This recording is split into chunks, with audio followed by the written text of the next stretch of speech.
Esta historia es de mi autoría, todos los derechos reservados. Capítulo 5: El palo y la zanahoria. Santidad, la niña está drogada, creo que esto es una especie de ritual pagano de mayoría de edad. He visto a uno de esos brujos o lo que sean metiéndole mano a una de estas niñas en pleno altar, mientras una multitud drogada bailaba y rezaba a su alrededor, drogando a sus hijas y uniéndolas a lo que sea, informó el monje guerrero con repulsión y asco en la cara. Estos paganos tenían una moral extraña. Maten a los sacerdotes y sus aprendices, quemen sus templos y sus libros, maten a los que se interpongan y azoten a los que protesten, ordenó Azael, y el capitán le miró con confusión y algo de aprensión mientras sujetaba a la chica que tenía la mirada perdida y la saliva escurriéndole por la boca. ¿Qué sucede?, preguntó Azael. Santidad, no hay templos, esta gente se reúne alrededor de un gran árbol y tampoco tienen libros, sino runas esculpidas en piedras y talladas en los árboles, informó el capitán. Bien, corta el árbol y quema los restos. Rompe el altar y todo lo que contenga esas runas, ordenó Azael. El capitán asintió, llamando a una de las sacerdotisas ayudantes y entregándole a la chica drogada, cuya única prenda de vestir era una túnica blanca y sencilla que delineaba el contorno de su cuerpo. También le habían hecho una pequeña cortada en el vientre que había manchado la túnica de sangre. Azael frunció el ceño observando el bosque donde se llevaba a cabo el ritual de los paganos. No hay templos, ni libros, pensó Azael. ¿Pero qué se podía esperar de esta gente? Vivían en chozas de paja, recolectaban verduras, frutas silvestres y animales salvajes. Su idea de civilización estaba en la edad de piedra y a pesar de que vivían en pequeñas aldeas, atacaban a todo aquel que pisara estas tierras, en especial les gustaba destripar a los monjes misioneros. La Iglesia podía ser tolerante con los paganos, como en el caso de los bárbaros del este y de los demás continentes, pero todo tenía sus límites, pensó Azael mirando a los soldados y sacerdotes guerreros entrar al bosque, mientras otros salían con niñas drogadas en los brazos y algunos heridos. Azael había vigilado la aldea por algunos días usando exploradores locales y al ver a toda la aldea entrando al bosque mientras dejaban las armas atrás, vio su oportunidad y atacó. Él pensó que era una fiesta, pero resultó ser un ritual de mayoría de edad para las mujeres. La Iglesia no tenía un ritual de mayoría de edad para nadie, pero en el continente era costumbre que los nobles llevaran a sus hijos varones a un prostíbulo en cuanto se despertaba su interés por las mujeres. Azael era incapaz de sentir deseos sexuales, y los sacerdotes no se atreverían a llevar a un santo a un prostíbulo, pero él reunía conocimiento sobre todo y no era ignorante sobre las costumbres más bajas de su sociedad. Santidad, los amuletos han reaccionado con estos sacerdotes, informó el capitán, que había regresado con 4 cautivos. Azael no necesitó preguntar de qué forma había reaccionado el amuleto. Los monjes y sacerdotisas a su espalda sacaron sus armas y se prepararon a hacer una barrera, pero Azael levantó la mano para detener sus movimientos y volvió la mirada a los sacerdotes paganos enfrente suyo. Azael bajó de su caballo y los soldados que vigilaban colocaron sus espadas en el cuello de los cautivos. Azael observó a los 4 brujos. Llevaban unos taparrabos mugrosos, las uñas largas, los dientes picados, aretes y brazales de hierro, la cabeza rapada y estaban tan flacos que sus costillas se veían. Sus ojos estaban hundidos y nublados por alguna droga fuerte. Azael apretó los dientes. Los brujos le daban repelús, pero sacó su daga y pinchó la piel de uno de ellos para examinar una gota de sangre. Al examinarla, mirándola entre sus dedos, Azael quedó sorprendido. Esta era la sangre del bosque, podía sentir un rastro inequívoco de ella. Azael sintió tristeza. Si alguien hubiese descubierto esto un siglo antes, quizás ahora tendrían un aliado más, pero el tiempo se había acabado y su descubrimiento ya era inútil. Bueno, si lograban triunfar, la sangre del bosque volvería de nuevo junto a las demás. Azael miró al brujo. Una vez trajeran la civilización a este lugar, la sangre del bosque contaminada y envilecida que corría por dentro de estos brujos, se purificaría y volvería a hacer grande a su pueblo. Un brujo de sangre, dijo Azael y sacó su espada. Él ya sabía para qué eran los cortes en los vientres de las niñas y qué les había pasado a los monjes que encontraron sin sus órganos internos. Los brujos no le agradaban. Ellos comían magos y devoraban la magia para aumentar su poder. Además, devoraban cualquier cosa para nutrir sus cuerpos, curar sus heridas, alargar su vida, y muchas cosas más. Eran el enemigo natural de cualquier criatura viviente, en especial de los magos. Estos brujos que tenía al frente eran criaturas lamentables y débiles debido a su hábitat, pero Azael se había enfrentado a brujos que pusieron su vida en peligro en varias ocasiones. Somos espíritus inmortales, bendecidos por los bosques, ignorante, reprendió el que parecía ser su líder, usando el idioma del continente con fluidez. Bien, puedes hablar nuestro idioma. ¿Hay más brujos en esta tierra? Preguntó Azael. Claro, estamos en todos lados. En los árboles, en los ríos, en las piedras y en el viento que susurra en el alma de los elegidos, dijo el brujo con voz profunda y desprecio, tratando de asustar a sus soldados. Cuando los soldados buscaron sus amuletos y presionaron en ellos, el brujo sonrió. Esta tierra nos pertenece. Ustedes no son más que invasores en este lugar. Ya hemos detenido a sus ejércitos antes, lo haremos una vez más, dijo usando de nuevo su voz profunda como si hablara de una profecía. Azael sonrió con tristeza al brujo. Él no estaba del todo errado, su sangre lo demostraba. De hecho, el que tuviera la sangre del bosque, probaba que esta era su tierra ancestral y que ellos en verdad eran invasores. Pero a la vez era ignorante acerca de algo. Tienes razón. Muchos ejércitos de nobles, grandes señores, reyes y príncipes, han pisado estas tierras en busca de riquezas o conquistas, pero este ejército no pertenece a ninguno de ellos. Este ejército pertenece a la Iglesia Divina y está dirigido por mí. No busco oro, riquezas o conquistas, lo que nos interesa, son las almas, explicó Azael, y el brujo, que entendió sus palabras, dejó ver preocupación en sus ojos. Azael agitó su espada y con un solo movimiento, decapitó a los 4 brujos.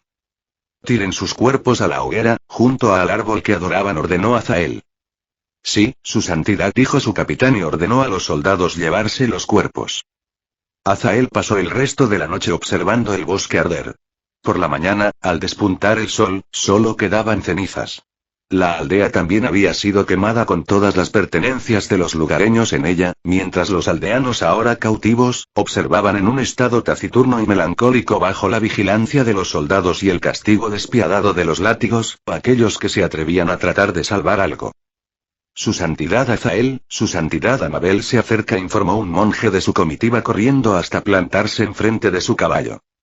Azael miró a las afueras de la aldea, desde donde se acercaba una mujer de 1,74 m, ojos azules, de cabello en bucles dorados, que llevaba un vestido ancho, blanco y dorado. Ella era su hermana gemela, la segunda santa de la Iglesia Divina, y se acercaba a pie con su comitiva de monjes, sacerdotes, y sacerdotisas. Al acercarse, Amabel frunció el ceño mirando la aldea, el bosque y a los paganos cubiertos de cenizas. Son todos tuyos, informó Azael. Su hermana lo miró con reproche. Al menos pudiste salvar la comida o la ropa, se quejó. No, he ordenado quemar todo. Lo único que ha sobrevivido hasta ahora son las rocas, y eso porque aún no he descubierto cómo quemarlas, pero he hecho que las muelan a golpes y las conviertan en granizo para las carreteras, por lo que supongo que es un avance, explicó Azael. Su hermana le reprendió con la mirada e intentó hablar, pero Azael levantó la mano. He ordenado traer las carretas con ropa y provisiones, a partir de ahora, toda esta gente está a tu cuidado. Si hay más sacerdotes sacrificados en altares de piedra, volverán a estar en las mías, sentenció Azael.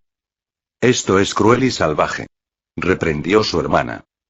Como representante de la Inquisición, ser cruel y salvaje es mi deber, dijo Azael y colocó una media sonrisa. ¿Hay algo gracioso? Preguntó su hermana con tristeza. Los soldados del ejército nos han puesto un apodo, dijo Azael. Nos llaman el palo y la zanahoria. Creo que estoy de acuerdo con ellos. Mira esta gente, señaló Azael a los campesinos paganos. Les ofreciste paz y bondad, pero ellos rechazaron esa paz y sacrificaron a nuestros sacerdotes, ahora yo les ofrezco sangre y destrucción. Más tarde volverás a ofrecerles paz y bondad. Ya veremos qué escogen esta vez, dijo Azael con una sonrisa. Su hermana le miró con tristeza y se dirigió hacia los campesinos. Ambos sabían que sus actos no eran aleatorios. Todo lo que había hecho Azael ya estaba calculado desde antes. Pronto esta aldea sería reconstruida con casas de madera, una iglesia, un monasterio, una plaza y una fuente. Las ropas serían dadas por ellos, los monjes enseñarían las letras y la escritura. Pronto llegarían cientos de comerciantes y viajeros en busca de fortuna. Los reinos construirían carreteras y en unos 20 o 30 años, la fe de esta gente quedaría en el olvido. En unos 100 años no habría más que leyendas. La asimilación por la guerra era salvaje y brutal, pero era el método más eficiente para el desarrollo de las áreas salvajes, pensó Azael observando a su hermana orando mientras su cuerpo despedía una luz dorada que sanaba a soldados y campesinos por igual. Santidad. Santidad. Noticias urgentes desde el continente. Dijo otro monje mensajero acercándose corriendo con un pergamino y entregándoselo. Azael tomó el pergamino y lo leyó frunciendo el ceño a medida que su lectura avanzaba. ¿Qué ha sucedido? Preguntó su hermana que se había acercado en algún momento. Azael bajó del caballo y ordenó a todos alejarse. Su hermana miró el pergamino, pero Azael le prendió fuego y este se hizo cenizas. El mensaje contenía algunas cosas que solo podían ser vistas por agentes de la Inquisición y su hermana no era uno de ellos. El rey Gael Radiant se ha infiltrado en el continente, y uno de los fuertes centrales del duque Brunner ha caído bajo sus manos, junto a un centenar de nobles, 4 sacerdotes y el hijo del duque, dijo Azael con algo de furia. Su hermana miró al cielo con melancolía. Azael maldijo en su mente. Él tenía ganas de cortarles la cabeza a los 4 duques del continente. Todo este lío era su culpa. Ese niño no era su enemigo. De haber seguido sus órdenes, esto no hubiera pasado. Al principio, la Iglesia había estado de su lado en su mayoría. Azael no era el jefe de la Inquisición cuando el rey Gael nació, y solo tenía 12 años, pero él era un santo y su influencia en la Iglesia era notable. Además, fue apoyado por su hermana, que era la única otra santa conocida. Juntos pudieron evitar que los duques invadieran las Islas Malditas. Era un absurdo. ¿De qué iban a acusar al niño? ¿De intentar evitar que lo mataran? ¿De querer existir? Era su madre la que trataba de matarlo, no él. Si discutieran lo que pasó en un tribunal legal solo podían concluir que el bebé actuó en defensa propia. Esas cosas sobre las profecías y el derecho de su madre como reina, no eran válidas en un tribunal, por lo que las cosas estuvieron en calma por otros 5 años. Hasta que a los nobles del reino del niño, se les ocurrió la brillante idea de destronar a la reina e intentar matarlo. Alguien con un poco de cerebro habría pensado que si no pudieron matarlo cuando era un bebé, las posibilidades de hacerlo luego de 5 años eran muy escasas por no decir nulas, pero el hambre de poder cegaba a los hombres y todos los involucrados terminaron ensartados en estacas en una plaza pública. Según le habían informado, el niño los había hechizado y mantenido con vida por toda una semana. A Azael se le habían puesto los pelos de punta ante tanta crueldad. Él, sabiendo que podrían terminar igual, había ordenado decapitar a cualquier miembro de la Iglesia que siquiera mencionara una guerra en contra de ese niño que se había autoproclamado rey. Por desgracia, la Iglesia era solo la mitad del poder en el continente y a pesar de sus esfuerzos, los duques lograron arrastrar un ejército a las Islas Malditas, engañando a miles de campesinos que sufrieron un final miserable en manos de aquel niño despiadado e inmisericorde. Que los principales líderes de aquel desastre también recibieran su merecido al ser capturados, no era ningún consuelo para el continente, ya que se ganaron la eterna enemistad de un hombre que no conocía el perdón. Él esperó 10 años, pensó Azael. Hermano, ¿tan mala es la noticia de esa carta? Preguntó Amabel interrumpiendo sus pensamientos con voz preocupada. Es en extremo mala. El sacerdote que vigilaba el castillo envió una carta donde decía que el descendiente de la línea principal de la sangre de la muerte estaba con el rey Gael, dijo Azael pasándose la mano por la cabeza y tratando de pensar en alguna solución. Esto es una declaración de guerra, y no solo es contra el continente, sino contra la Iglesia divina. Cuando el rey Gael llegó al castillo, el marqués asesinado se portó como un cerdo, pero el propio Gael no se comportó de mejor manera. Él vino a declarar una guerra, no fue ningún malentendido. Por fortuna, el anciano sacerdote que estaba en el castillo, comprendió la situación y envió a una de sus ayudantes para informar a la iglesia. Según el informe de los que inspeccionaron el castillo luego, los sacerdotes del castillo y los nobles de más alto rango, fueron hallados empalados en la sala de audiencias, explicó Azael. Su hermana se llevó la mano a la boca y abrió mucho los ojos. Azael no tuvo ánimos para decirle lo que le pasó a ese marqués idiota, aunque la carta contaba los detalles que el vidente de la iglesia había contado después de recuperarse de la crisis nerviosa que sufrió al ver lo sucedido. Entonces, ¿qué haremos?, preguntó su hermana. No podemos dejar que el rey Gael haga la guerra en el continente. Sin importar que ganemos o perdamos, él arrasaría todo el lugar. Si vamos a enfrentarlo, ha de ser en su propia tierra, aunque eso nos ponga en una ligera desventaja. Si al final debemos pelear y perdemos, al menos la gente común del continente estará a salvo, porque me aseguraré de llevar conmigo a cada noble del escalafón gobernante en el continente. Si el rey Gael nos derrota, podrá tomar su venganza en el lugar y no tendrá nada que buscar en el continente, dijo Azael. Su hermana lució pensativa unos segundos y asintió. El que haya matado a los sacerdotes, quiere decir que también siente una gran enemistad hacia nosotros, dijo su hermana con pesar. No perderemos. Ahora prepara todo, debemos marcharnos de esta isla, dijo Azael subiendo al caballo y marchando a galope hacia el campamento seguido por su séquito. ¿Quién iba a pensar que ese brujo tuviera razón y que el ejército guiado por la iglesia también tendría que abandonar estas tierras? Se preguntó Azael mientras cabalgaba. Cuando Azael llegó al campamento de su ejército, solicitó llamar a sus generales para poner la flota rumbo a los puertos del continente. Luego volvió a su tienda para esperarlos con impaciencia. Ellos debían llegar a las Islas Malditas antes de que el rey Gael consiguiera la forma de traer un ejército al continente. Al entrar a su tienda, Azael miró el mapa mundial sobre la mesa. Estaba desplegado, al norte los continentes del dragón y de las sirenas, unidos por dos pequeñas franjas de tierra, eran los más grandes del planeta. Al sur, separado por el mar de cristal, su propio continente divino, un poco más pequeño, pero con mejores tierras para el cultivo. Al norte de su continente estaba la isla en la que se encontraba él y su ejército, y al sur 3 islas conocidas por todos como las Islas Malditas. Hacían ya 11.000 años se hizo una profecía sobre ese lugar. La profecía hablaba del nacimiento de una especie de demonio al que la gente llamaría engendro. Él sería el fruto de la violación de un ser infernal hacia una mujer humana. Devoraría a su propia madre y familiares al nacer, traería de vuelta a los dragones, haría que los muertos caminaran una vez más sobre la tierra, sometería reinos enteros, corrompería la sangre y la carne, se alimentaría del alma de sus enemigos, y mientras hacía todo esto sumiría el mundo en la oscuridad. Por supuesto, Azael sabía que Gael no era el profetizado engendro. El engendro sería hijo de un demonio, y Gael, a pesar de ser fruto de una violación, no era hijo de un demonio, y esta profecía era literal. Si el engendro no fuera hijo de un demonio, entonces el resto de la profecía no debía ser tomada en cuenta ya que sería falsa. Por desgracia para la humanidad, la profecía no era falsa y el engendro ya había nacido, aunque ellos no hubieran dado con él. Azael se llevó la mano a la cara y se la restregó. Según todo lo que sabía de las profecías, era inútil tratar de evitar que se cumplieran. En el pasado, todos los que intentaron evitar el cumplimiento de una profecía fracasaron de forma miserable, incluso ayudando a que ésta se cumpliera. Por eso los antepasados no hicieron nada para evitar la profecía.